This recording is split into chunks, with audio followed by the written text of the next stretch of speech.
విధంగా డబ్బులు బాగున్నాయి వాళ్ళ దగ్గర.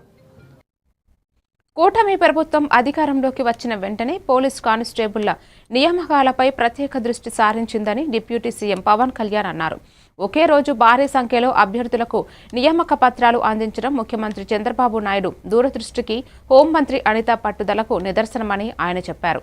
ఈ నియామక ప్రక్రియ వేగంగా పూర్తవడం ప్రభుత్వ నిర్ణయాత్మకతను స్పష్టంగా చూపుతోందని అన్నారు.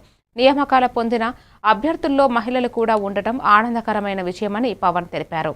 పోలీస్ విభాగంలో మహిళల భాగస్వామ్యం పెరగడం ద్వారా భద్రతా వ్యవస్థ మరింత బలోపేతం అవుతుందని చెప్పారు. కూడా మీరే ఒకలాగా పిల్లర్స్ అవుతారు. ఎందుకంటే మీరు శాంతి భద్రతలను కనుక మీరు సరిగ్గా పర్యవేక్షించగలిగితే ఈ రాష్ట్ర అభివృద్ధిలో మీరు కూడా చాలా కీలకమైన భాగస్వాములు అవుతారు. నేను ఈ సందర్భంలో మీ దృష్టికి తీసుకొస్తా ఉన్నాను. అలాగే కొన్నిసార్లు పోలీస్ స్టేషన్కి వెళ్తే నాకు న్యాయం జరుగుద్ది అన్న ఒక ఆకాంక్ష అందరికీ ఉంటుంది.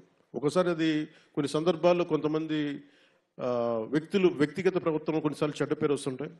మన ఎవరం కూడా ఏ కులంలో పుట్టాలి, ఏ జిల్లాలో పుట్టాలి, ఏ రంగులో పుట్టాలి, ఎంత హైట్లో పుట్టాలి మన ఎవరికి చాయిస్ లేదు.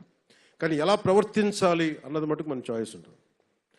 మనకి కవి సామ్రాట్ విశ్వనాథ సత్యనారాయణ గారు చెప్పినట్టుగా అన్ని అనర్థాలకి మూలం మానవ ప్రవృత్తి హేతువు కానీ వాని కులం కానీ, మతం కానీ, ప్రాంతం కానీ కాదు.